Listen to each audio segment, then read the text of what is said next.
What is good, all of our listeners and viewers? Welcome back to another episode of Games and Groceries. My name is Adam. And I'm Liz. And I had a bad day at work today. Ooh, we're here with episode 123 with our good friend Andrew Orsie for his 5th time on the show. But first, we've got some segments for you. Yes, we do. All right, how you doing? I'm good. Yeah? How are you doing? I had really bad customers today. Yeah. So that was fun. Yeah. And I was in a bad mood. Aww. But then I came home and I was like, Yay. salty. I don't know. But yeah, so it was just a weird day at work today. Yeah. There's a lot of traffic on my way home today. A lot of traffic, a lot of construction. And we're in a country of turmoil right now. By the time this airs, we're recording this on Friday. So by Monday, hopefully we'll know who our president is. Yeah, it's just a weird time in the air.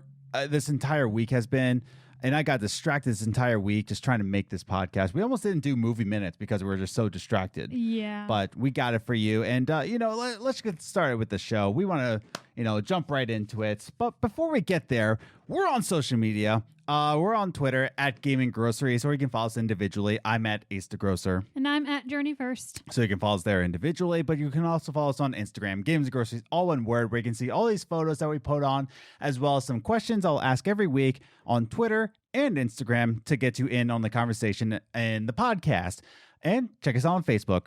And not much more to say there. We have a website, gamesandgroceries.com, where you can listen to all the podcasts from the website, as well as you can find out where you can listen to the audio versions of the podcast, as well as some articles I've written in the past.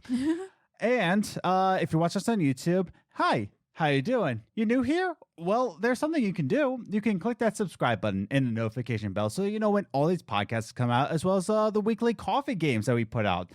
We have nice little discussions about the video game industry, both in the coffee games and in the podcast. So if you're into that, well, click that subscribe button.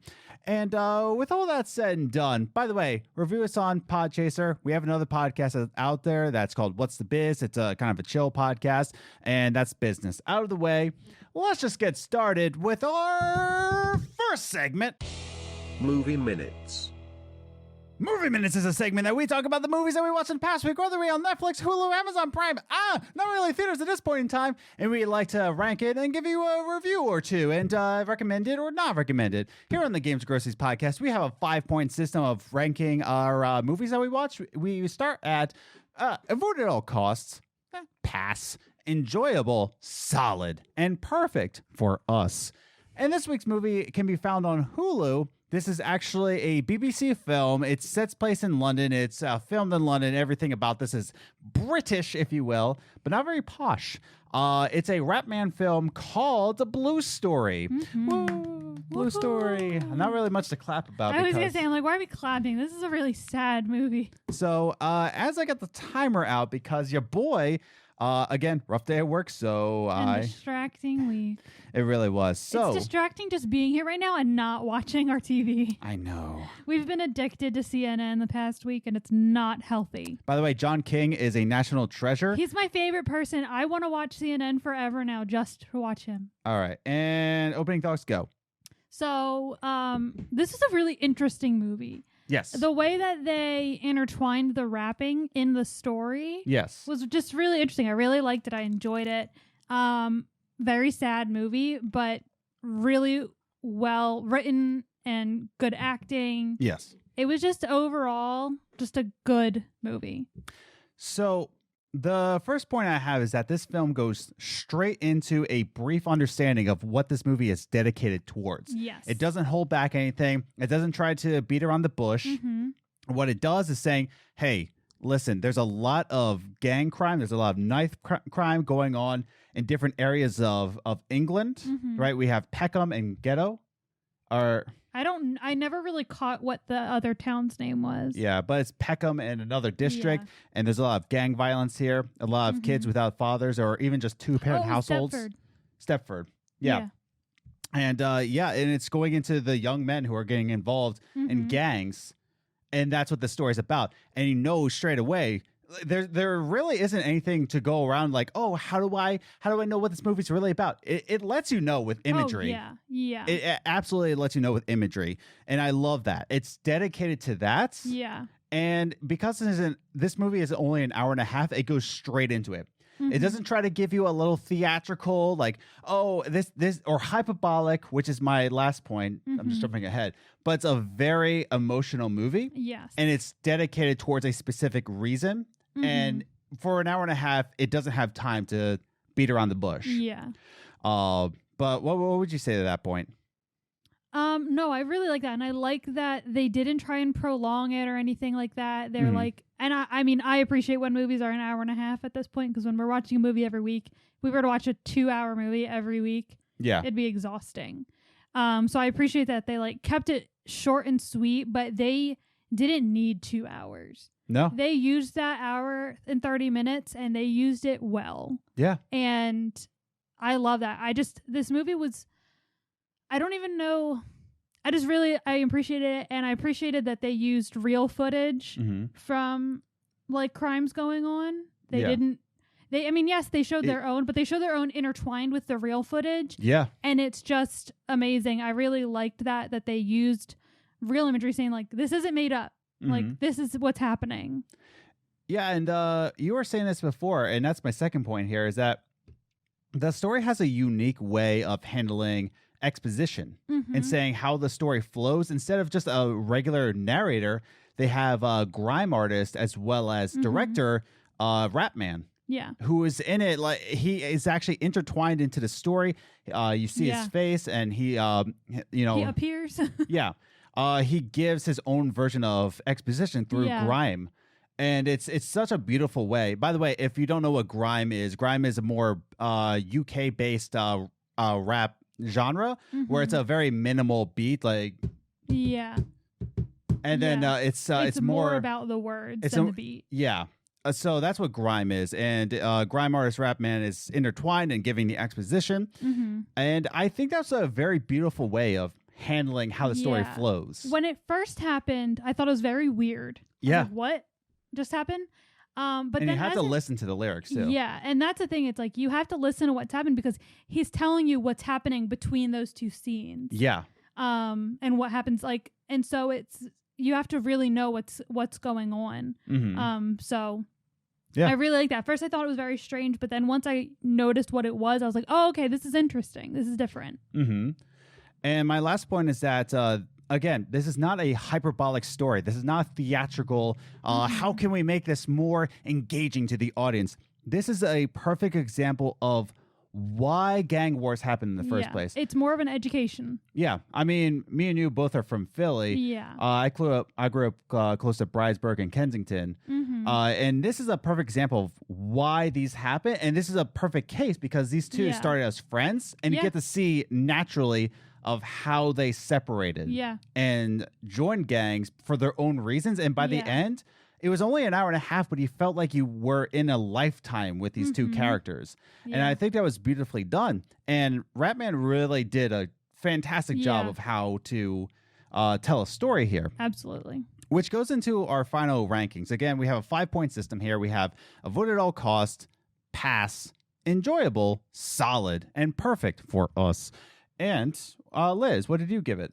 I gave it a solid. Okay. I wasn't sure how I was going to feel about this movie, but I really enjoyed it. It was very emotional. It was artistic, but not too artistic for me. And I just really enjoyed this movie. I'm teetering between solid and perfect. But the thing is, I want to give it a solid. I don't know why I wouldn't give it a perfect. I just don't. Yeah, I don't know. There are some things that bothered me, but here's the thing.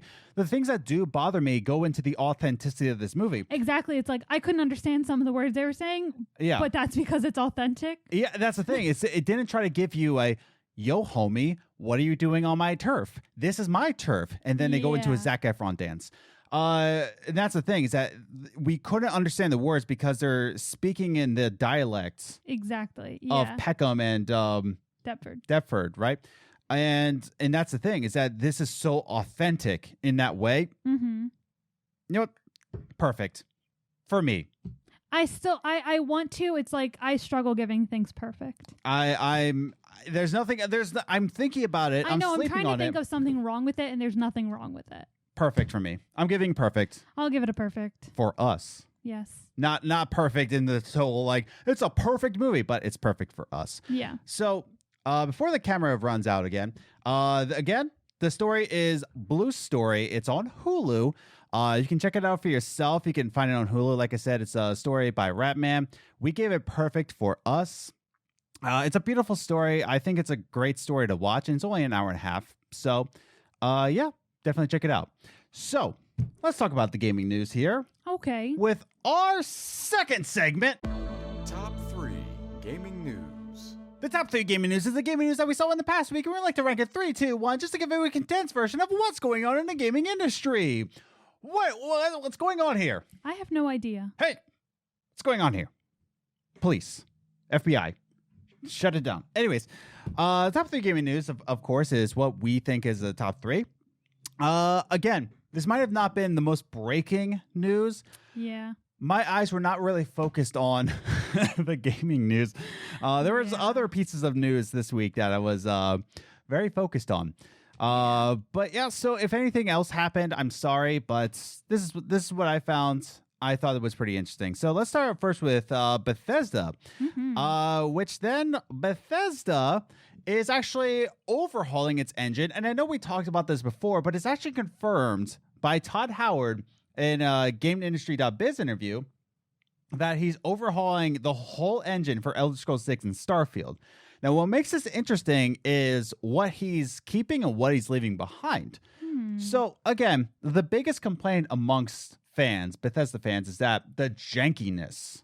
Yeah. And the very, very aged creation engine. Yeah. So this was designed back in, Morrowind and then going into Oblivion. Yeah. It was upgraded for Oblivion, but still, it's a very aged system. Now, what's interesting is that I'll just get right into the quote here from Todd Howard, who has to say on a GameIndustry.biz little panel there. Todd Howard says, these are things we do that we still like.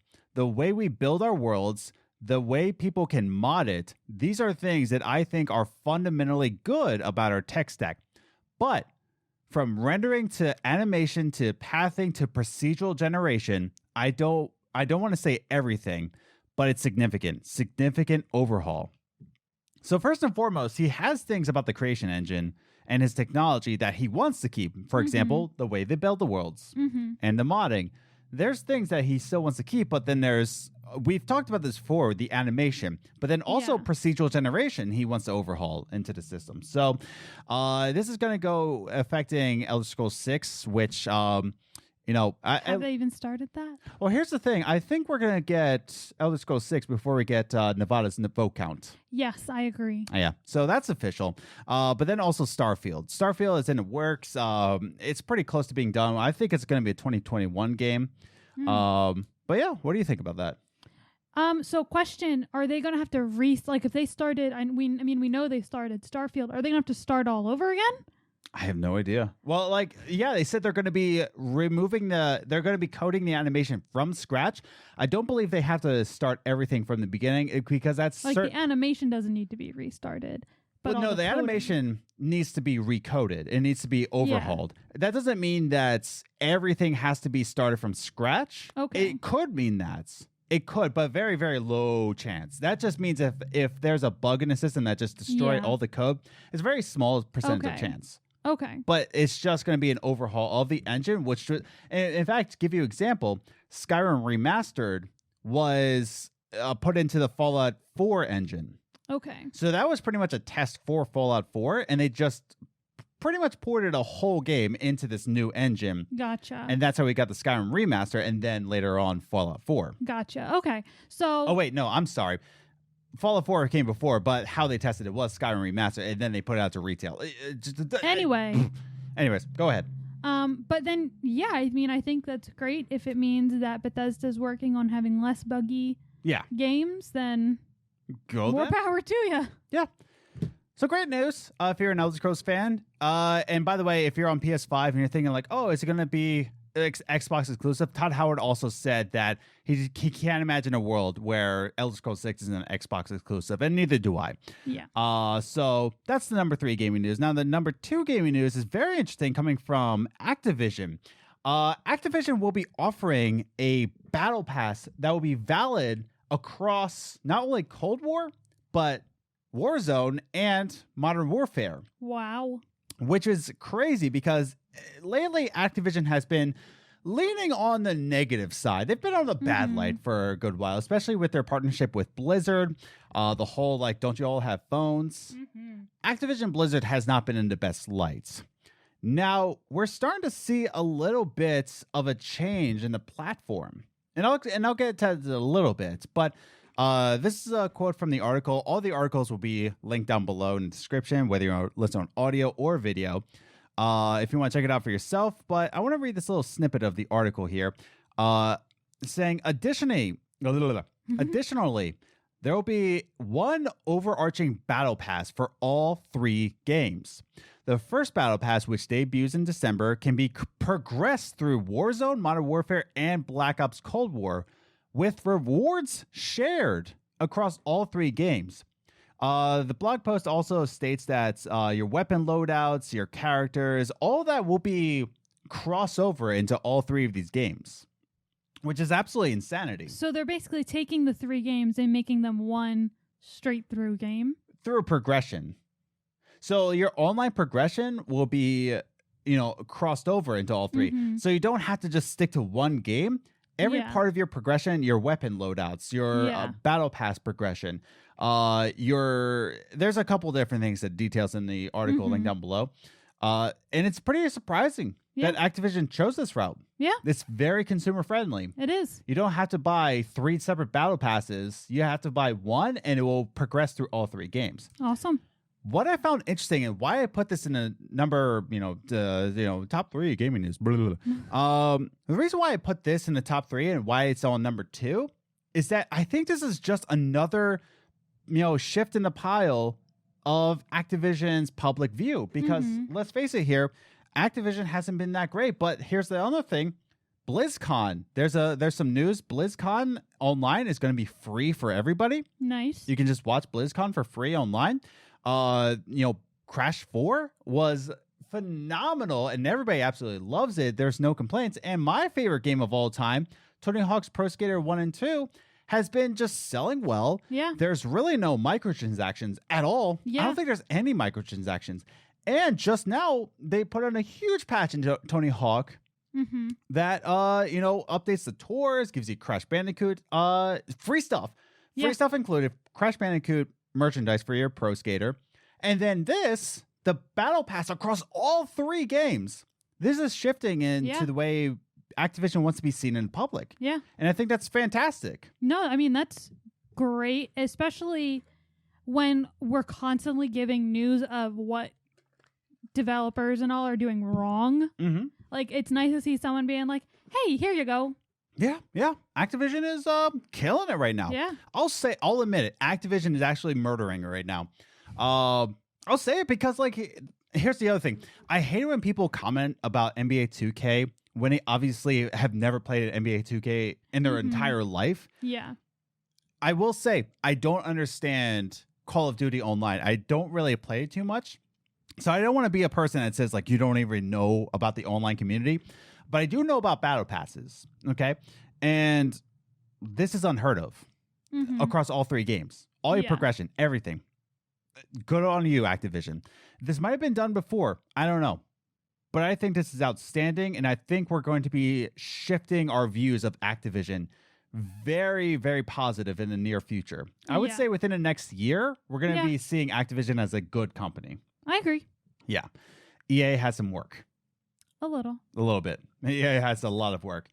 But yeah, so let's just move on to the number 1 gaming news. Why don't we? Okay. Why don't we do that? Okay. PlayStation 5, don't camp out because PlayStation says don't do that. At least they give a fair warning. Yeah, true. So, geez. Goodness gracious. Anyways, so Sony is urging all gamers out there, all pro gamers out there. That's us.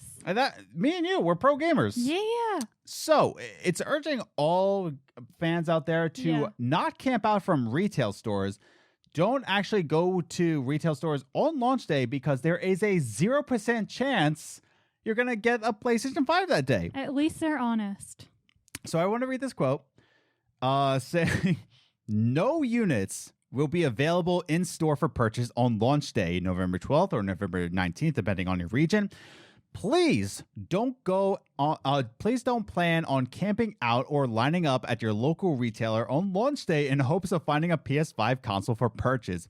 Be safe, stay home, place your order online, he added. Oh no.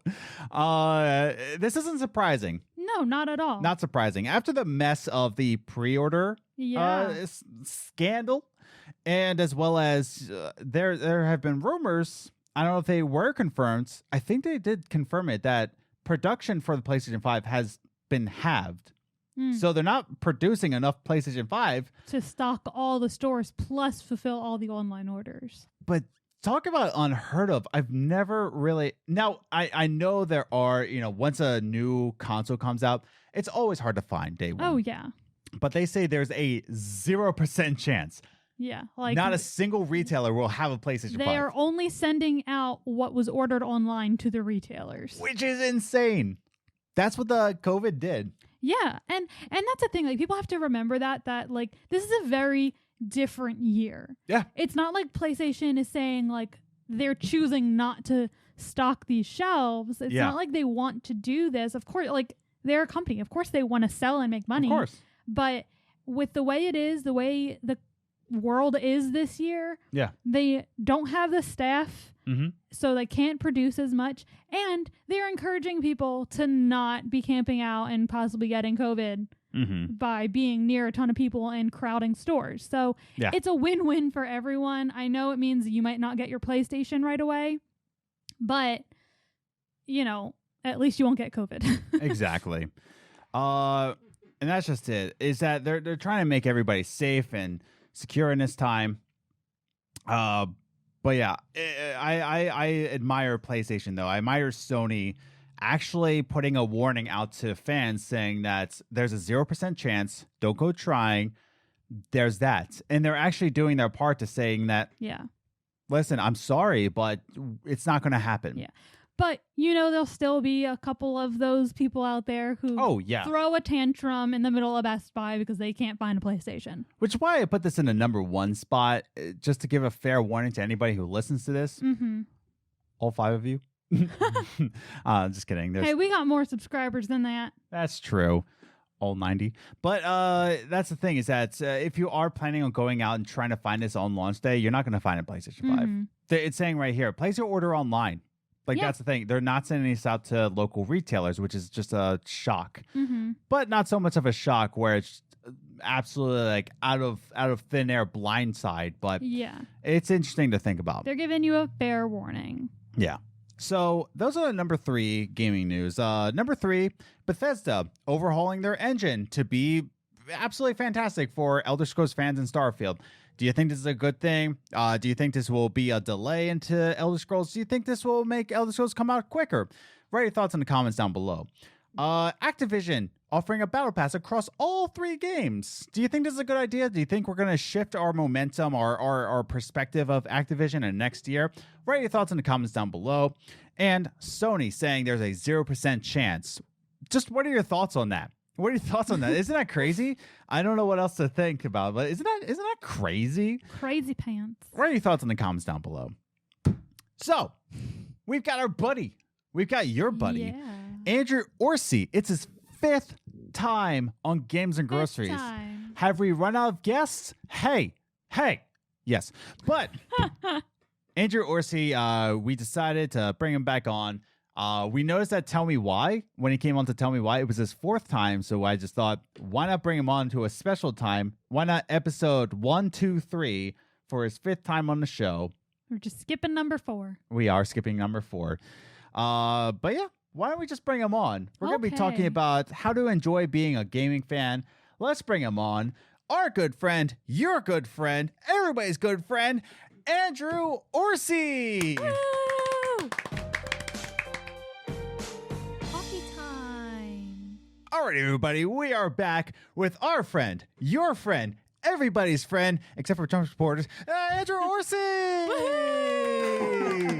I went through so many emotions in that introduction. It's like, I am their friend. You're right. I'm not their friend. I'm not those guys' friend. You're right. Andrew, I want to thank you for coming on. We are in a pretty, the literal word I was just about to say was tragic time in America. Oh my goodness. It kind of is. It's a not, I wouldn't say tragic time in America. I don't think I wouldn't say tragic. I would say dramatic. It's a very dramatic time. It's a very testing time right now in the United States. So I want to thank you for taking time into this. And we are talking about fandoms, getting into game series. Liz, you might want to pull forward. I didn't realize. If I pull forward, I'm going to fall off my chair. That's true. We tested the frame, everybody. We are professional podcasters, everybody. I asked you. I said, am I in the thought frame? you did. You said, yeah, you're good. I think it's because we were leaning. Anyways. Andrew Orsie. Yay. Fifth. I think this is, I was like, am I joining the 5 timers club right now? You are the 5, You're the first one. First one. Yay! And I want to get you on to episode 1, 2, 3 for your 5th time. I mean, because everything's about counting right now. Yeah, exactly. That's coincidental. No, it's not. It was on purpose. I am the future teller. Anyways, Andrew, I want to bring you on because the first time you came on a show was about gatekeeping gamers way back in the day, back when we were doing the podcast in our basement in a Long Island house. So back when we could still hug people, back when we could travel places. Oof. When you could breathe in public. Like, I don't remember those You could have a cold and no one would be scared. I know. Yeah. That's the thing. I've been upping my vitamin C lately because I cannot afford to take off from work. Like, if I have a little bit of a sniffle, it's like, nope, you're out for 2 weeks. Like, dang it. Yeah. Which I don't blame them for. It's just that's... Well, you wouldn't be out for 2 weeks. You'd be out until you get a negative No, test they're result. even people who are testing negative, they're out for 2 weeks. Seriously? Oof. Yeah. Wow. That's ridiculous. It's, Anyway, that's not the topic. Anyways, topic is getting into fandoms. So Yes. let's talk about game series, right? And when we talk about fandoms, especially on this episode's topic, we're going to be talking about getting into a game series, becoming a fan of that. Like I said, the first time you came on was Gatekeeping Gamers. And I want to talk a little bit more about that, right? So let's all set the tone of the room here. What are some of our favorite game series that we've played? And I think I got some for Andrew that I know for a fact, but I'll let him speak for himself. No, I'd like you to tell me which ones are my favorites. Number 1, Kingdom Hearts. Straight up Kingdom Hearts. That's not wrong. Yeah. I want to say Life is Strange. You enjoy the Life is Strange series? I've enjoyed what I played of it. I haven't played 2, so I don't know that I've experienced the series. That's why I was enough like, to say I'm a fan of the series. That 3 houses, Fire Emblem. You're into Fire Emblem? Absolutely, Fire Emblem. That's probably one of my top ones, honestly. I would say that's. I have my 3rd one and I can't remember it. No, I actually had the top 3. Final Fantasy? Yeah. Final Fantasy. Yeah. Previously. Yeah. Previously on Final Fantasy. I used to be a massive Final Fantasy fan. I don't know that I've lost faith. I just I'm not as into any of the modern installments, so I think I'm now just a nostalgia fan. I'm not sure. You sound like my Final Fantasy about... X is still my favorite game of all time. Yeah. But I haven't loved a Final Fantasy nearly as much since that, personally. Yeah, you sound like my feelings to Assassin's Creed titles, honestly. But anything else? I don't want to speak for you, but Fire Emblem, Kingdom Hearts, what else? Yeah, you hit a lot of the big ones there. How many games are required for a thing to be a series? Because I would consider myself a Portal fan if 2 is a series. We did talk about that in one episode, whether it's a series or not. I would say as soon as it hits 2, I think it starts that series. It's like a little baby stump of a series. Yeah. But a series nonetheless, Yeah.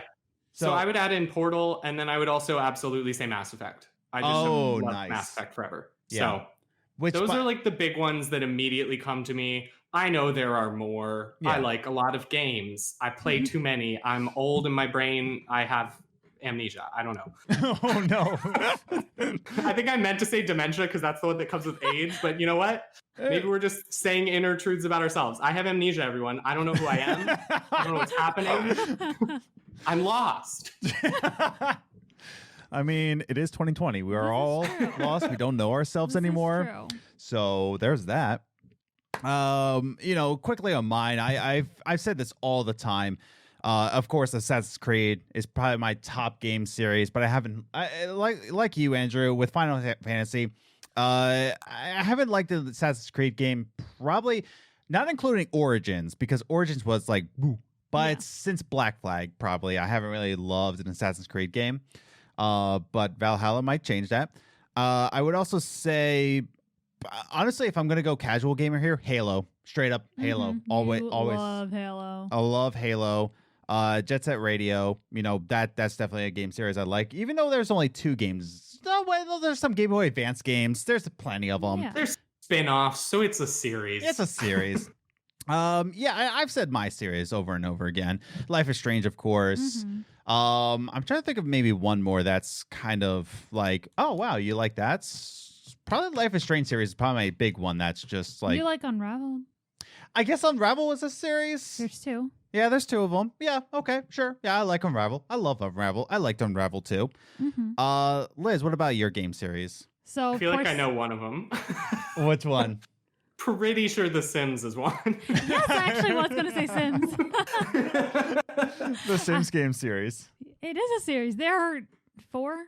Yeah, there's 4 with like a bajillion expansion packs. Oh, yeah. A bunch of expansion packs. I have it on our GameCube. I have a couple different versions for GameCube. So yeah, I would definitely say Sims, but also no surprise, Life is Strange. Of course. I'm like torn if I want to include the Dark Pictures. The Dark Pictures anthology? I would say that's a series. Well, not because I wouldn't consider it a series, but because I always am like excited for them, but then I'm always mildly let down by them. Well, we're going to talk about that in just a little bit. Know. So that's a good point. I know that'll bring up later, but I would consider that like one of my favorites because I do look forward to playing them and I enjoy playing them. They frustrate me and disappoint me a little bit, but I do enjoy them and get excited for them. So yeah. So, and I think that's like the only series I have ever played. So. And I think we all like our each individual game series for different kinds of reasons, especially for my big 2, Assassin's Creed and Halo. Casual gamer, everybody, if you want to define me like that. Assassin's Creed, I just absolutely love the lore. I love the actual, climbing mechanics. I love how I said that. Halo, I first loved it for, it was my first person shooter game ever. So, and I loved the story of it. I love the story driven. I love the weaved into Christianity kind of there. I thought that was interesting. I like it for different ways, right? And that's the right thing. We like our game series in different sorts of ways here, right? Now, talking about that, before I go into my next point, right? Do we think sometimes in our favorite game series, right? Talking about ours, right? Your tops is Fire Emblem, right? And, Kingdom Hearts, of course, Halo. Also Doom. I think Doom is the one that no one expects from me based on my other things, but I have played Doom since the very first one, so I love Doom. Ooh, geez, you got an elitist here, which is what I'm about to talk about. Which is what I'm about to talk about is that do we find that some of our favorite game series have too many elitists? And what I mean by elitist is saying that, I know more than you, so therefore you can never like the game more than I do, right? What do we think about that in terms of elitist? Andrew, what do you think? I think they're annoying. That's all. Yeah. Point blank. It's a matter of it's that gatekeeping kind of thing in sometimes a less direct way where it's like this gatekeeping of well, you're not the biggest fan because I'm the biggest fan. And why does it matter who's the biggest fan? Yeah. Half these games you play by yourself. So whatever. Everyone just play them. Yeah. You enjoy them to the degree you want. You nerd out about them and gain all the knowledge you want, or you just play through one time and you really loved it and you wait for the next one. Either way, you're a fan and that's fine. Yeah. The only time it really might matter if you're the biggest fan of it is if you're literally in a trivia focused on that game. and then maybe that person would have a better chance to win. But like, what? Okay. Yeah. How often does that come around? Exactly. And that's the other thing is that trivia, lore, even just because you know the lore doesn't mean that you're a bigger fan. Again, you like it for different reasons. Going back to Halo, right? Or even Kingdom Hearts. I'll put Kingdom Hearts in here. Sometimes people just like playing Kingdom Hearts to have a universe where you have that Final Fantasy-esque combat with Disney characters, and that's all you love. But some people just dive into the lore, but that's just how their brain works. Yeah. And it's just like, do you like the Disney characters? Do you like how the lore sets up? It's just two different ways you enjoy a game series, and that's all it is. Yeah. Not in terms of trivia, but that's just one certain way. Yeah. I would say it's almost also, like with many games with the lore, I think there's a point where you can dive so deep that it's like nonsense now. Oh yeah. Like you've just gone like we did an entire Good Game Great Game episode where we tried to explain Kingdom Hearts. Yes, that was one of my favorite ever. It was a ridiculously fun time. Maybe not for Zach the night after.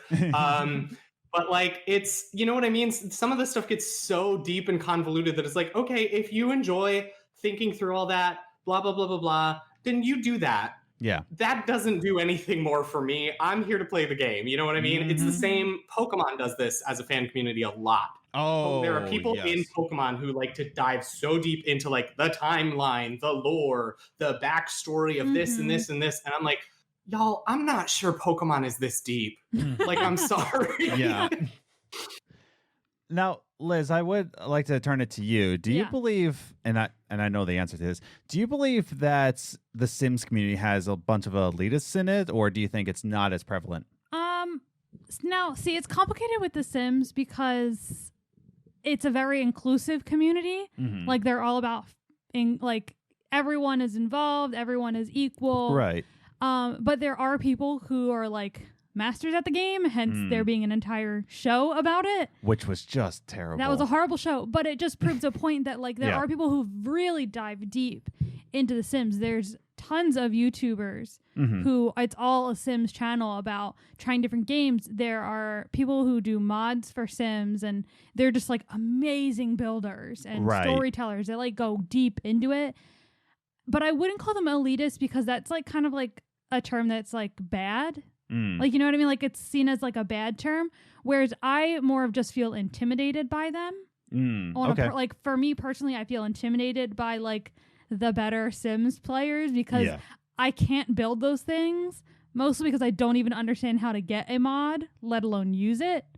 And that's how they do most of those amazing builds, that it's a mod that isn't in my game that allows them to do things. So, I'm just intimidated by all their knowledge and ability in The Sims. That makes sense. And patience, because I literally get all excited. I make my sim. I figure out what story I'm going to do. I build their house. And then I'm like, I have to play. And I'm like, oh, I'm bored. That's true. So that's my life with The Sims too. Yeah. Like I get all excited about everything. And then I play it for a while. And I'm like, this is great. But to come back and still have to play that original story, I'm like, oh, I'm ready for a new story. Yeah, honestly, my primary use of The Sims was when I was a teenager, and I would put me and my like 6 best friends in a house, and the limit was 8. So I would be like, oh no, I couldn't come up with an 8 person, and I would just put my crush in the house. Oh my god! And make my sim fall in love with him, and then pretend that it happened by accident, and my sim was gay by accident. And I think that was like my attempts to by proxy come out to my friend. Oh my god! But that's the only time I ever like played The Sims beyond like creating a house and then being like, all right, I'm done with this. Bye. Yeah. Well, it's better than Adam. I say this story all the time.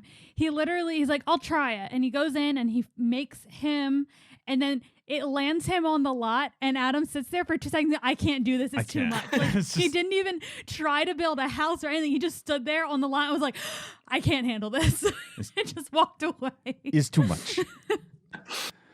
Now, going into that there are elitists out there that, there's a lot of people who are intimidating. And that goes into my next point here, is that going into a game series, especially as a new beginner, just getting into it fresh, because again, going to your Kingdom Hearts thing, right?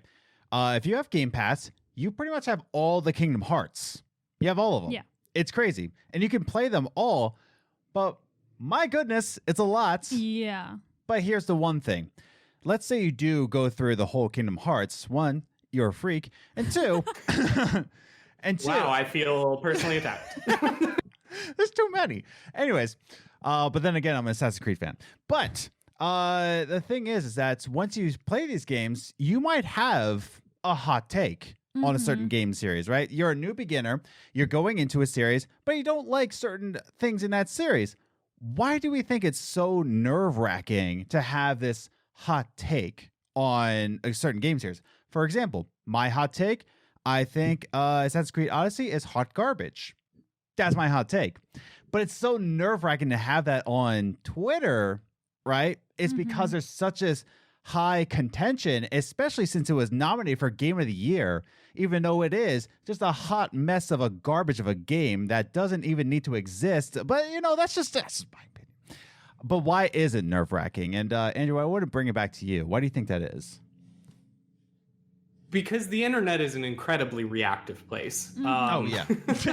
It's the kind of thing where, like, if your hot takes are generally things you post on the internet. If you say them out loud to your friend might be like, "You're dumb," but that's like probably one it. person. And they're also your friend, so it's really okay. I don't generally go around to like random strangers on the street and like shout my video game hot takes at them to get into an argument. That would be fun to watch. But that is basically what you're doing on Twitter. If you post a hot take, is you're just shouting your hot take at random strangers. Yeah. And you just don't know who's going to show up. And like, we have seen the rabidity of fans displayed many, many times. We've seen directors who took a series of video games or a series of movies in a way some fans didn't like, get death threats. Like, there are extreme reactions to things. Yeah. So like, are you the individual who says like, I didn't like this game? Are you probably going to get death threats about that? Most likely no. But like, could you get someone sliding into your DMs and like calling you a bunch of crap and you don't really want to deal with that? Like, yeah, that's absolutely a legitimate possibility. Exactly.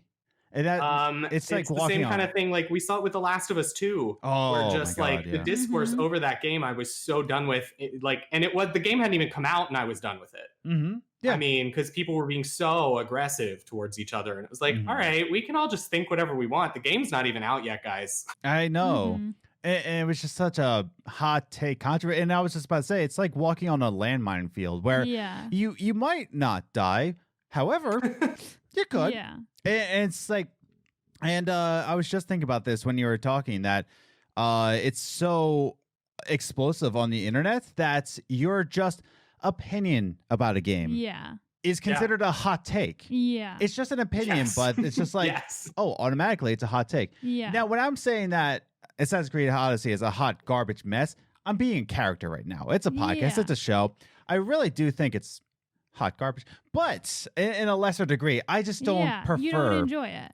That's the thing. Yeah. If I'm being real right now, it's just that it wasn't my preferable Assassin's Creed game. I don't like where the story went. I think it needed more focus on the assassins, actual as a group. What am I trying to say here? Like a burrow, right? I think Assassin's Creed Origins handled that better, but that's my opinion. But all of a sudden, that becomes a hot take because I'm sending my opinion to the internets. Yeah. I did a very similar thing with the Witcher 3 when I finally finished that. Yeah. And I think I only posted like one tweet as my final take on the game once I finally finished it. And it was sort of just a thing where like, I just wanted to say it, but I was prepared for somebody to jump down my throat because I loved the world of the game. The detail in the world of the game is amazing and stunning. And the scope of it is massive and huge. And it was fun to play. I didn't care one whit about the story. Yeah. I did not ever get drawn in. And yet people were like, it's the best game of the last 5 years. And so I was like, people are going to come for me. Yeah. Here we go. And that's the thing is that I also didn't really get into The Witcher 3. I didn't get enthralled into it. And even talking about how to enjoy a game series, that might be just for some people. It might be just that kind of story where people can just jump into that, and that's fine. But if you don't enjoy a game's story, then you don't enjoy it. Just because everybody else enjoys it doesn't mean you have to. Yeah. It's fine. And I think because going back to like the original question of like why people are scared to make the, differing opinions, I think part of it is also they're worried that that makes them less of a fan. Yeah. Like, yeah. Because like there are things in The Sims that I don't like. Like I like the expansion packs. I like to get the stuff and the experience and everything. But in like, for example, in Seasons, I was really excited for Seasons. I really wanted it.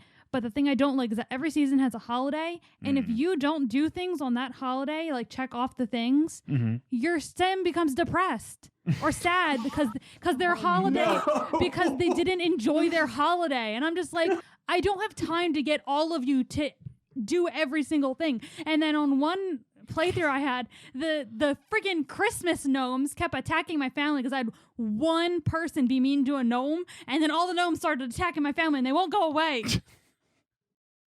If you're just tuning in, everybody, we're not talking about real life. We're talking about The Sims here. But that's the thing. Like, there are things that I just don't like about it, and I see these like YouTubers and everyone with like every single expansion pack. I'm like, how do you even keep track of all that? Like, yeah.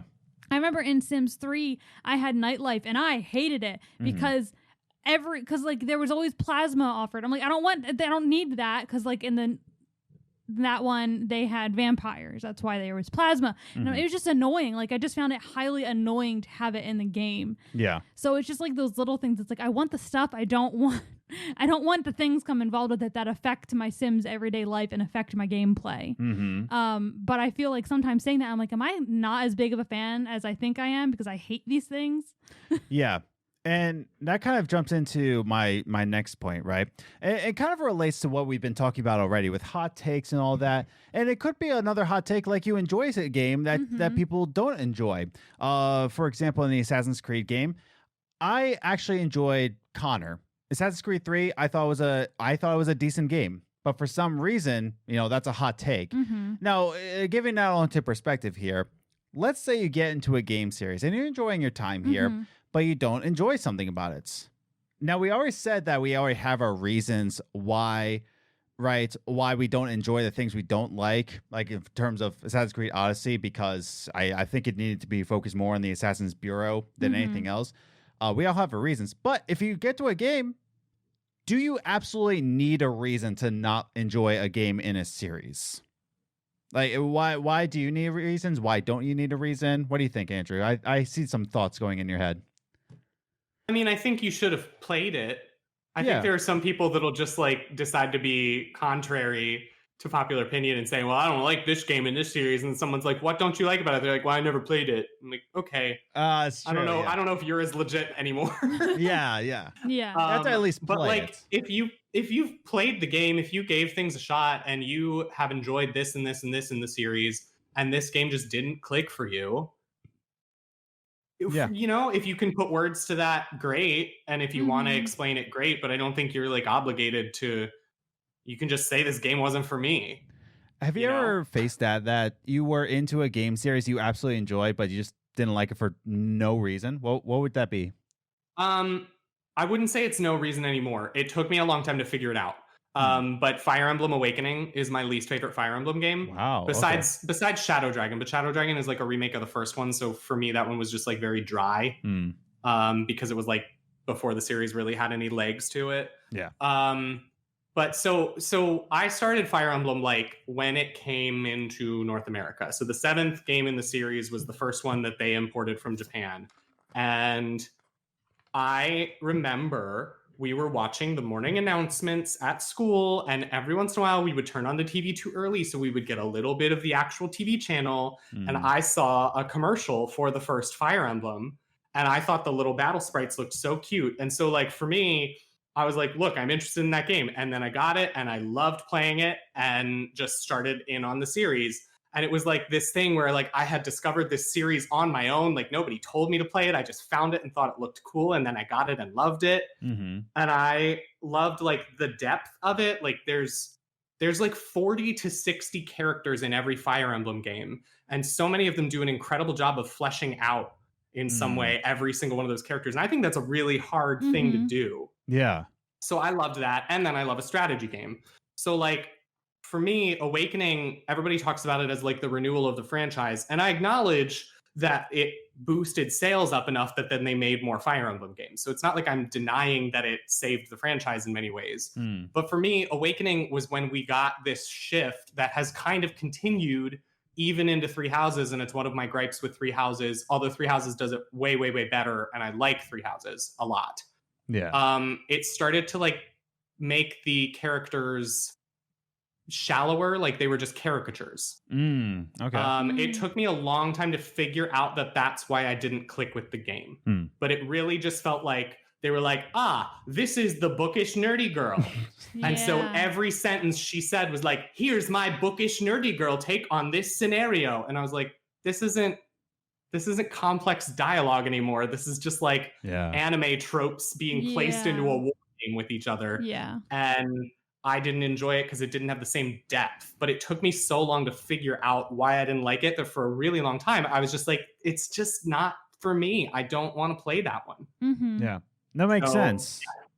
And that's the thing. Sometimes it just takes you a little bit just to understand. And that's why with Movie Minutes, when we do Movie Minutes on our show, I like to at least have a day after just to sleep on it, because there might be a movie that I just don't like. I'm just like, why? Why I don't like that? And I need a day to just figure that out, which is why when we reviewed Joker and we went from theaters right to recording the episode, I was just like, that was complicated. Yeah, I was like, I don't know why I don't like this movie. Every time we try recording right after we watch the movie, we're both like, I don't know. I don't have a reason. I don't even know if my rating is accurate. Exactly. Liz, have you, like, talking about The Sims again, or even Life is Strange, have you ever faced that where you just don't like it for no reason? Do you need to have a reason? What do you think? I mean, I think if you're going to say you don't like something, I don't think you need like a deep depth reason, but I think you should have, even if it's just like, I just don't click with it. But there's usually a reason you don't like something. Yeah. But as far as like having to back it up and everything, I mean, people can just like, I don't know. People can just mind their own business. Yeah. In that way, it's like, they don't need to defend their reason for not liking it. Like, it's okay. I mean, I'm saying this as someone, if you said you hated like one of my favorite movies, I'd be like, why? Yeah. But I also understand that everyone has their opinion. As far as my personal experience, not too much. I mean, I know that like you and I at least disagree on some Life is Strange episodes. Like, you love Before the Storm. I absolutely adore it. That's your favorite one. It's like my bottom one. Yeah. Not a huge fan of Before the Storm. And that's one that I'm just like, I'm not sure exactly what it is. I just don't like it as much as I like the other ones. Makes sense. And it's just that, you know? Yeah. I was just thinking of an example too. And I can't remember what it was. So my point is invalid. But it's another series that I did enjoy, and I just didn't know why I didn't click with it. But more so, I mean, there's a couple I know that you've done. You're just like, I just don't like it. Which one? I can't remember. Oh, geez. I'm saying I just know there have been a few where you've opened it and you're just like, eh. Yeah, I just don't know why I don't like. Well, I will say, the reason why I always said that I enjoy this game in this series is because I don't want to face the backlash. And it's going into one of the series I said. First of all, before I go into this, in terms of Elder Scrolls, I didn't really click with Oblivion. And I know that's like the hottest take. And it's just like, I don't know why. And it's still to this day. And I will always go back to Oblivion because one, I am so addicted on YouTube to Oblivion NPC dialogue. Like that is so recommended in my YouTube feed. Andrew, you know what I'm talking about, right? Yep. Yeah. I do. Oblivion NPC talk dialogue is just my favorite thing to see on my timeline, and I will click on it every single time. You will trap me. But the other thing is I just keep going back to Oblivion because like I need to like this game. Everybody in the Elder Scrolls community likes this game. I just don't know why I don't like it. I love Morrowind. Absolutely love Morrowind. And of course Skyrim. And of course I'm going to like Elder Scrolls 6. That's not even a question. I just don't know why I don't like Oblivion. In the same way with Halo, I also say I like this game because I don't want to face the backlash. Don't know why I don't like ODST. I don't know why. I don't know why. I know. That's the thing. I don't know why. It has Nathan Fillion in it. It has a deep, dark story. It's very well told. I just didn't click with it. And I do appreciate it as a game in a Halo franchise in the series, and I very much enjoy my time with it. But I feel like if I say that I don't like ODST, I feel like people will think that I'm not a fan of the Halo series. Mm-hmm. It's better than saying I don't like Reach, though, because if you say you don't like Reach, then I consider you a fraud. But I thought of one that you have reasonings for, but it's one that you don't like in a series that you. Oh, which? So, Breath of the Wild. Don't. No. Oh, no. Andrew's here. You already brought this up. Yeah, but maybe he hasn't seen that video yet. I talked about it in my Coffee Games, Why the Perfect Game Will Never Exist. Mm-hmm. And I said that I'm just not a fan of Breath of the Wild. Like you want to be, but you just can't do it. I've spent a good amount of time in Breath of the Wild, and it was one of those things I couldn't get my grasp on. I got so into that game. Yeah. And then I kept dying, so I need to restart my game so I can move on. Well, I got him. Okay, so this is the situation. So I got him stuck in the snowy area, and I can't get to warm land with. Yep. I can't climb and carry fire at the same time, and so he dies. Yeah. Or he falls off a cliff from me trying to get there faster. Mm-hmm. So I need to start my game all over again. But I really enjoyed that game. And you're only playing in handheld too. So doing the gyro motions on the puzzle, you have to like move the whole thing. I haven't gotten that far. No. Oh yeah. Oh, that's right. You didn't get that far. It's just ODST and Oblivion are just two games in a series I absolutely enjoy. Doesn't mean I don't enjoy that series. Yeah. I absolutely love the Elder Scrolls and I absolutely love the Halo franchise.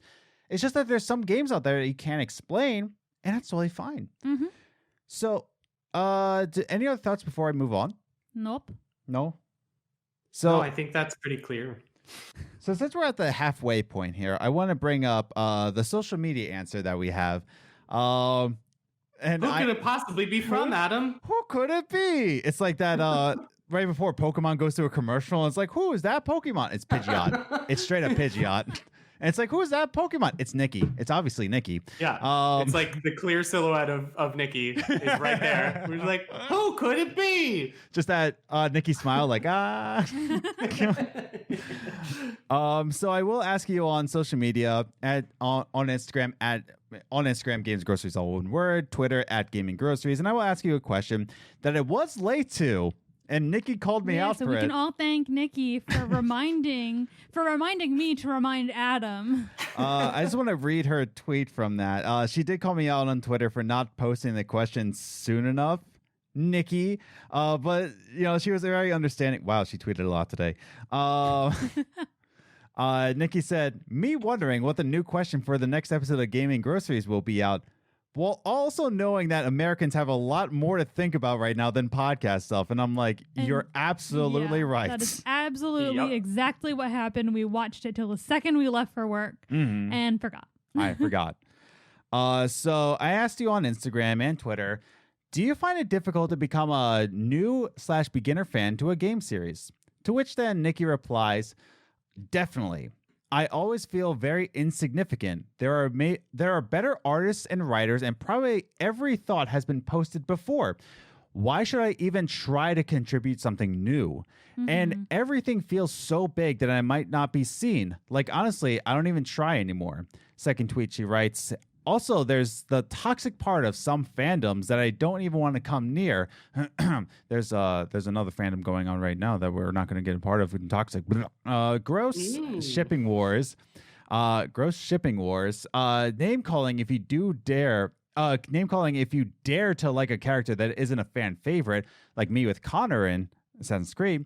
But I gotta be honest, that's all fandom experience in general. Last tweet, she says, and playing older games of a series could be difficult with availability. I most certainly agree with that. Thanks to Xbox for backwards compatibility. not being able to get a copy of a game or console anymore. So sometimes you might not be able to play all entries of a series. And that's why I love Xbox too for backwards compatibility, because sometimes there are new games, and thanks to backwards compatibility, they can do it. Yeah. It's fine. It's good, everybody. So what do we think about Nikki's thoughts there, that there's toxic communities out there, that things feel so grand that why should I even contribute to a fandom? What do we all think about that? Well, I know what she means with the, like, it's so big. Yeah. Like, not so much in the, like, fandoms and things like that, but, like, I know that I usually shy away from, like, answering questions on Twitter. Like, I'll be scrolling, I'm like, oh, I haven't answered that. And then I see that there's, like, 2,000 comments already. I'm just like, never mind. I'm good. Jinx.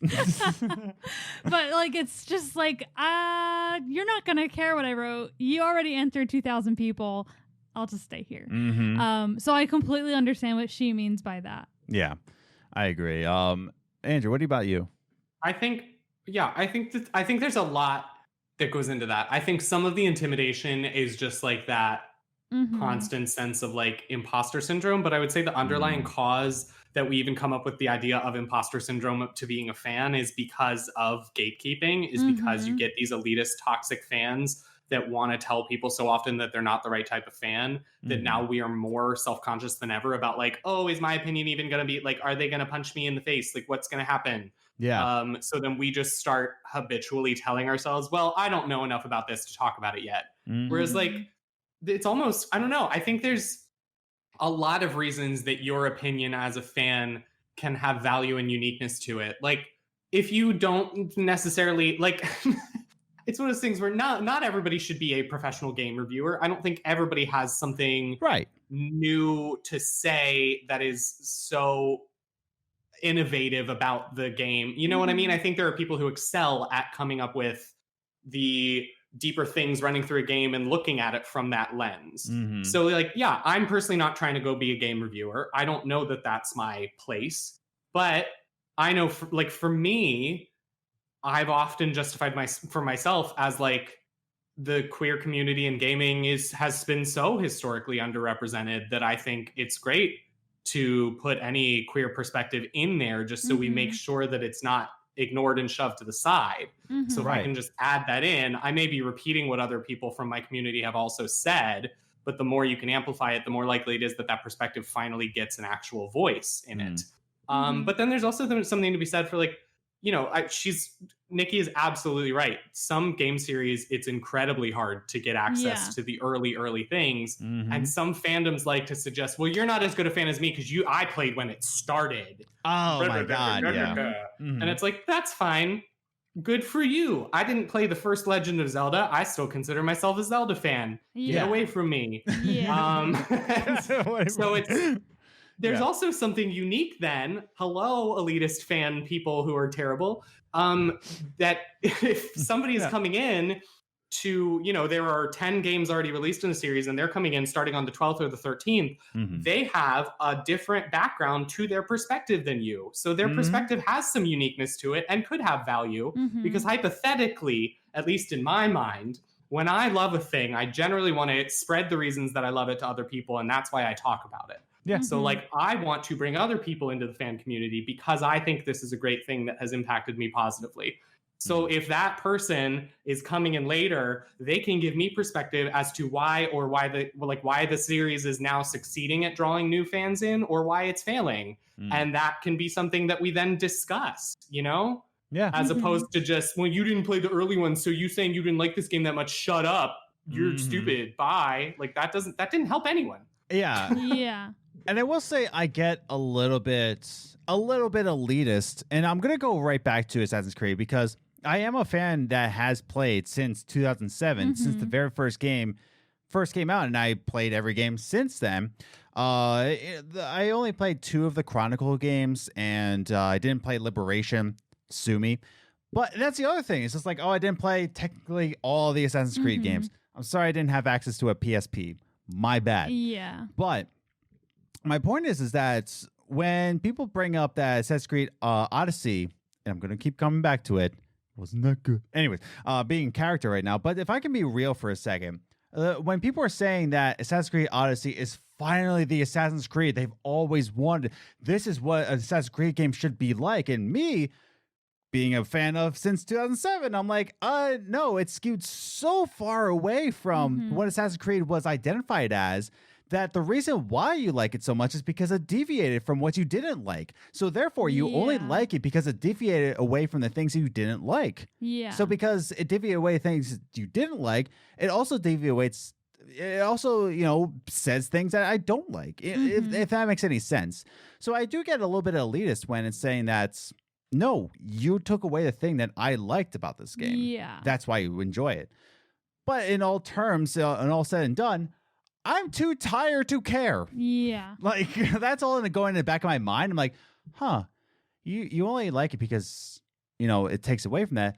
Also, I haven't slept in 3 days. Like, that's pretty much it. It's just like, I really don't care enough to be that elitist.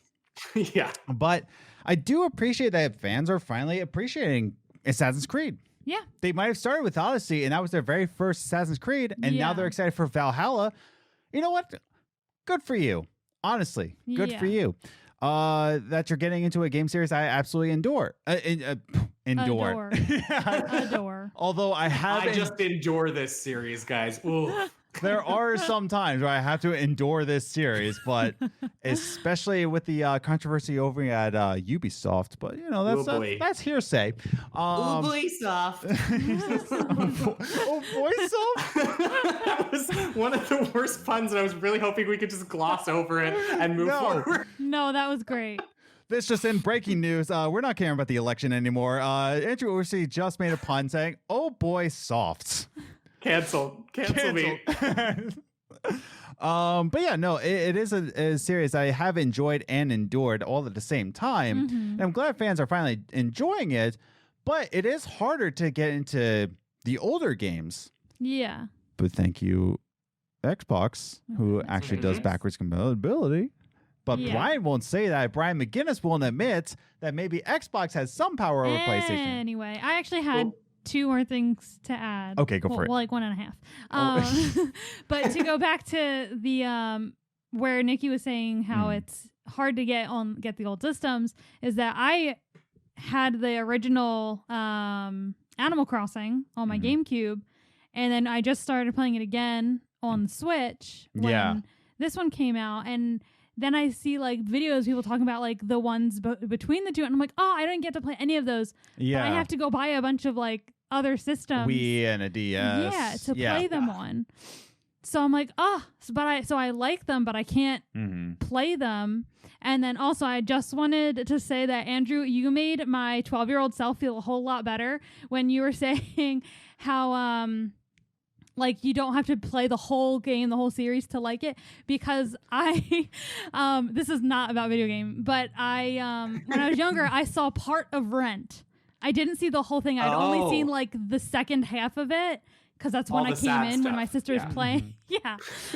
My sister was watching it, and I walked in and I started watching it, and I told my friends at school, a Quaker school, by the way. Yeah. I told my friends at school, and I'm like, I love this musical, we have to watch it. And all my friends came over, and I said, like, I haven't seen the whole thing. And my friend goes, wait a second, you've been talking about this for months, and you say you love this movie, you've never even seen the whole thing? And I was like, yeah. So you made me feel better. That's what I'm here for. I do think it's like, I've never heard that story, by the way. 10 years together. Love that. Yeah, it's just like it's just something that popped up. I don't think about it very often. Still stuff to learn about each other. Andrew, what were you about to say? I think it's like, I think it's very true that also the internet has just made like conversation happen differently, especially about these kind of things, so that when people post their opinion about why this game was good in the series or why this game failed in the series or whatever, it's posted often in like a tone that is like, this is the definitive answer. Yes. So, which then if you disagree with that, you automatically feel defensive about it in a weird way. And so I always have to like temper myself on that. And I think other people are not very good at tempering themselves on responding to those things, which is why then we get into so many fights about things. Agreed. I kind of want to enter into closing thoughts, but when entering into closing thoughts in this podcast, I just want to end with one question. We can just go around the room here. Me, you, TV, Andrew. We can all say our little answers here. What is the bare minimum to be a fan in a game series? The bare minimum, the bare necessity, if you will. Yeah, I knew you would do that. No, we're gonna get flagged on YouTube. No. I literally knew which it was either What's the Biz or your episode last week where you sang Behind These Hazel Eyes. Something from it. And here I am once again, and I literally was like, Liz, please do it. Liz, I'm already doing it in my brain. Please do it. And then you did. I'll always do it. I know. Like I said, if I want to kill 10 minutes, I'll be like, bare necessities. Like, there we go. Bye-bye. Dance too. Necessities. Jeez. Andrew, let's start with you. What's the bare? What is the bare necessities to be a fan of a game? Yeah. What do you think, man? I don't think that any one of us is the person to like set that benchmark. I think it's a personal thing. Like, I would say if you played a game and it's a part of a series and that game charmed the pants off of you, you can say you're a fan of that series. I think that's sufficient. Like, if that is what you want to be the way you say that you're a fan of that series, great. Call yourself that. Call yourself whatever you want. Say you like this series or you played one game. Say you like this series because you've heard other people talk about it or you've watched a Let's Play, but you've never touched it yourself and you enjoyed every bit of that. Like, whatever. It's that conversation of like, sure, if we want to get into a technical definition of fan, probably you need to have played 2 or 3 games or there's something with that. I don't know. That's not what I'm trying to do. Yeah. I'm not that serious about this. I'm not in like pro gaming tournaments. If you played Fallout New Vegas and you've never touched another one, but you just enjoyed that game so much, then you can be a Fallout fan if you want. Live your life. Yeah. Oh, that's a true thing. If you like Fallout 3 over New Vegas, my God, don't tell the internet that. It's like I myself enjoyed Fallout 3 way more than Fallout New Vegas, but hell if you tell the internet that. Yeah. My goodness. Well, you just did. Well, I already have. I've called myself a Fallout fan for a while. Like, that's actually a thing that I wouldn't say it anymore personally, but there was a time when I was like, yeah, I like Fallout. Like, I'm a fan of the series Fallout. I had literally played the first hour. I played Fallout 4 for like 5 hours, but I spent 4 of those hours not following a storyline, just running around naked in the wilderness, basically. And then I finally got Fallout 3, and I think I played like 10 hours of that one. Also spent most of my time running around naked in the wilderness, not following a storyline. But like I was saying, I enjoyed the series. I've literally never gone in Fallout 4. I have not gone to Diamond City or whatever the place is. I haven't gone. I didn't do anything, but I said I was a fan because I like enjoyed the little time I had with it, and there was something charming about the concept to me. Yeah. So I was like, yeah, I think I'm a fan of this. And then I got deeper into it, and I was like, oh, I seem to never follow the storylines and just sort of taper off on these games real fast. Maybe I don't like them as much as I thought. And then Fallout 76 happened, and we don't need to talk about that. Yeah, and it took place in your home state too. So that was they ruined West Virginia. No, they actually didn't. My hometown is in Fallout 76, and it looks exactly like it. And I was really charmed about that. The glitches I had to endure to get to it. Yeah, it's true.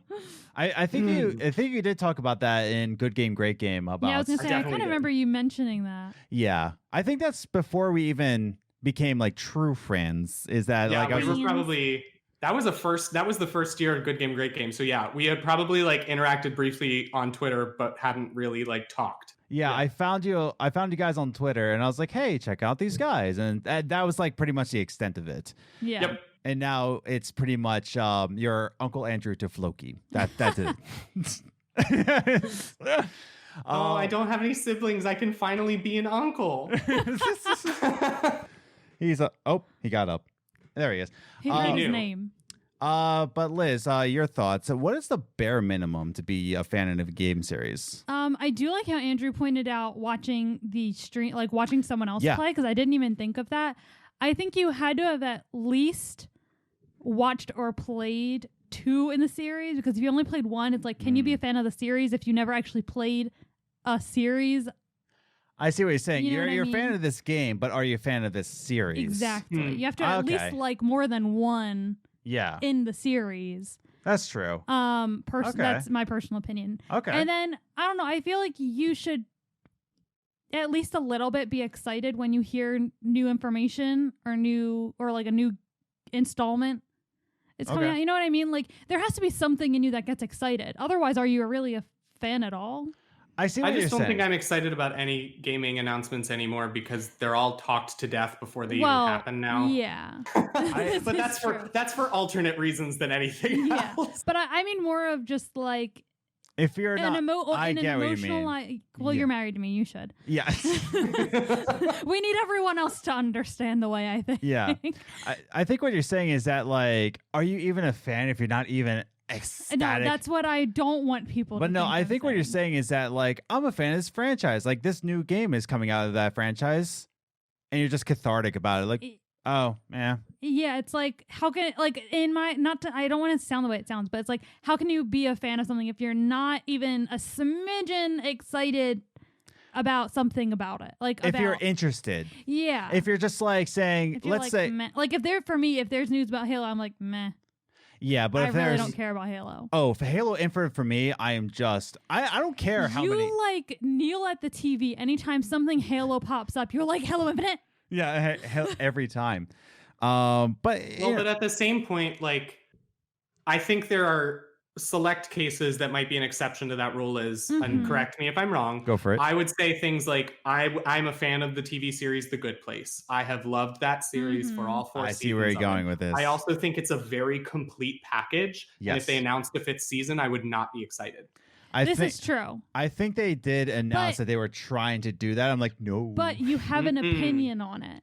Right. And that's the thing. Because you're a fan, you have a strong opinion about it. Right. So you're saying more like it's just like if you are literally apathetic and don't care at all or have any reaction to announcement. Got you. Understood. Yeah, I can get with that. The bare minimum is just like, have an opinion about the next in the franchise. I can see that. Yeah. I do also like what Andrew said, that it's just a personal thing. Yeah. I wrote this in my notes, but it's just like, your love for a series is just that. It's yours. It is your love. My love for Assassin's Creed is specific to my endurance into that franchise, right? I absolutely adore the pants off of Assassin's Creed 2. I don't know how many times I've played through that game. Yeah. I don't want to count because I will be sad if I find out how many plays I've done of Assassin's Creed 2. But I also don't enjoy Assassin's Creed Odyssey. But that's just that's just my personal love for the franchise. And I think it's just a personal thing. Like, what is the bare minimum to get into a game series? I think I agree also with you. I think you need to enjoy more than one to be calling a game series fan. Yeah. But let's say, Andrew, to your point, to Fallout, let's say you only enjoyed Fallout 3. You didn't like New Vegas. You didn't like Fallout 4. You can say that I loved Fallout 3. Yeah. Don't like the rest of the games. So can you really say that you're a Fallout series fan? Yeah. And I can agree with that. I get with that. You like a specific game, or you just like Life is Strange 1. Yeah. You didn't like Life is Strange Before the Storm. You didn't like Life is Strange 2, but that's fine. Yeah. But for me, I very much enjoyed Before the Storm. I didn't really click with Life is Strange 2. But that's the thing. I still enjoyed it. Yeah. And I'm still excited for the next Life is Strange in the series. I was excited for Tell Me Why. Of course, we had our conversations with that. Oh, I thought you were about to sing a song. Tell me why. No, I wasn't. And now that's going to be stuck in now my it's head. here. When I was talking with Marcus, who designed the intro song to that, he didn't know what it was. But I was like, it's going to be Tell Me Why. It's like Backstreet Boys? I was like, oh wait, no, was that NSYNC that did that? Or Backstreet Boys? Backstreet Boys. It was Backstreet Boys. It's Backstreet Boys. It's like, tell me why? And I'm like, no, not like that. No. No. That wouldn't have fit the tone very well. Jeez.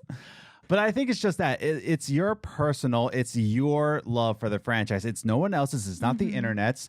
It's not, the hot takes out there. You're not a sheep to this. Yeah, internet, take that. Yeah. Adam said it. No, I'm trying to make a living off the internet. No.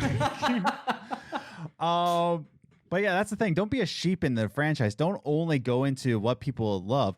What I do appreciate, one last thing, one last shout out. Turning your phone on. One last shout out to Nikki is that she is very adamant that Assassin's Creed, well, also Assassin's Creed Odyssey, but she's very adamant that Mass Effect Andromeda was not that bad of a game, and she will stand her ground on that. Good for her. And I am very much appreciative of that.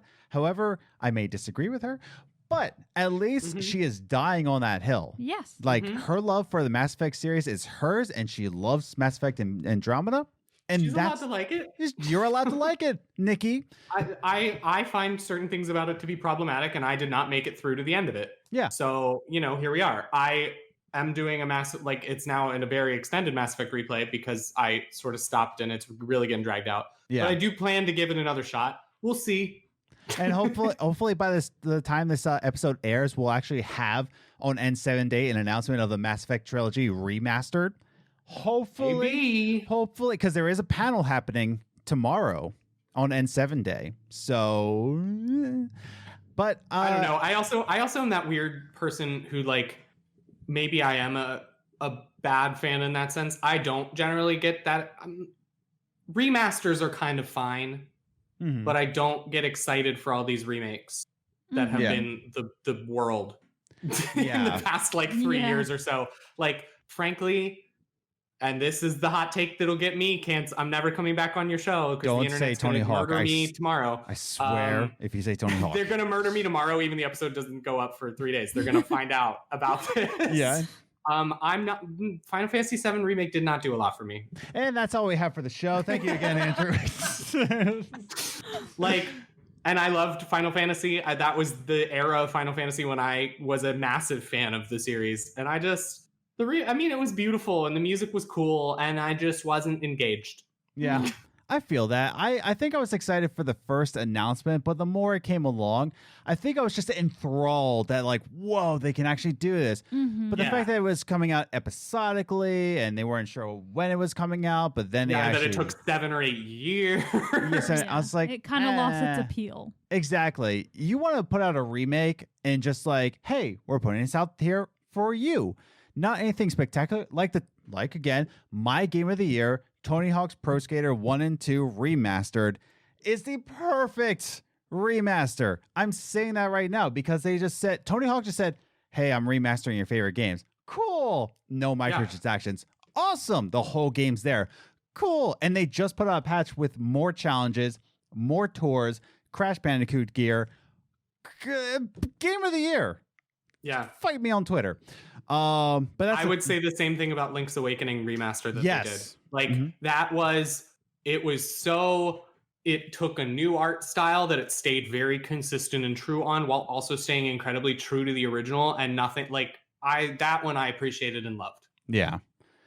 And I think we can end our podcast on that one. And again, our closing thoughts are, if you love a game series, just love it. If you have hot takes on it, go ahead and spread them. Shout them at your friend, but from 6 feet away with your mask on.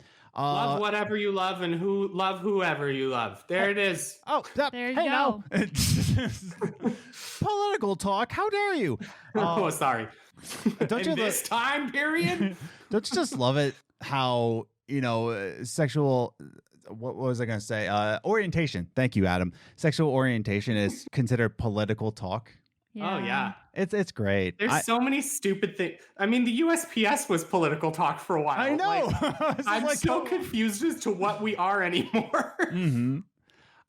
Before we go, Andrew, as always, for the 5th time, let's roll out the red carpet for you. What are you working on? What should we be looking out for? Are there any sorts of charities we should be looking out on? Your time. What do you think? Oh my goodness, so many things. I don't care about me. I mean, I'm a mess, but you can't really help me with that. So don't worry about me. But Black to Gold, my acapella group, has released our first official single on Spotify. It was a banger, a straight banger, if you will. It is. It's a cover of The Chain by Fleetwood Mac, so you can look it up, Black to Gold, The Chain on Spotify. It exists. I will have the link in the description down below, audio or video. Go for it. And then, if you give us a follow, like we might have an album coming out sometime eventually in the future. Like that's a thought in process. So yeah, we're doing stuff, and that's like really my main big project. Other than that, if you are looking to put your money into politically influencing things, it looks like there's going to be 2 runoff races for the Senate in Georgia, and you can put money into those and impact change that way, like all the amazing organizers have done down in that state and flipped it blue, and that's incredible. And I don't even understand what's happening, and I know. My mind was blown. But that is where I would suggest looking into ways to help down there. Or just like give to charities that help people if you want to give to charities. Like for me, I'm not going to probably get to see a lot of my family for the holidays because, hey, 3rd wave, 2nd wave, 1st wave, whatever wave of COVID exists. Yeah. That's true. Yeah. So I don't know that travel is going to be such a big thing. And I think we're all kind of talking about not doing gifts, but like charity giving is good during the holidays, especially when this year has probably been really, really hard on a lot of people. If you can do things to help people out right now, it's probably not a bad thing. Right on, man. As always, Andrew, you've been an absolute blessing on this show. What the heck? I just thought I'd bless you guys with that face. Yeah. For those of you listening on audio, like Andrew took off his pants on camera. Yeah, well, It's 2020. It's 2020. What are you gonna do about it? Not unexpected. Andrew, thank you again for agreeing to come on this silly little show. Thanks for having me for a 5th time. It's so fun. Time. Not the last time either. I think as history repeats itself, it is not the last time. Yeah. Probably the last time will be 15th. 15th, you're cut off. That's it. Yeah, I mean, that's fair. Because if I got to 16th, then my official dictatorship over games and groceries would be established, and you guys wouldn't be able to do anything about it. You would absolutely run the Senate of games and groceries. It would then turn a different shade of blue is what it would be. Cerulean. Cerulean. We thank you again for listening to this week's Games and Groceries. Please be sure to be safe out there. As we said on Top 3 Gaming News, the PS5 won't be in retail stores for specific reasons. They want you to be safe. They want you to be in your homes. Please just order your things online until this whole pandemic blows over, hopefully sometime in the future. Please be safe out there. Please, for the love of God, wear your mask and just have a safe week, everybody. Toodles. It goes over your nose. Yes, and bye.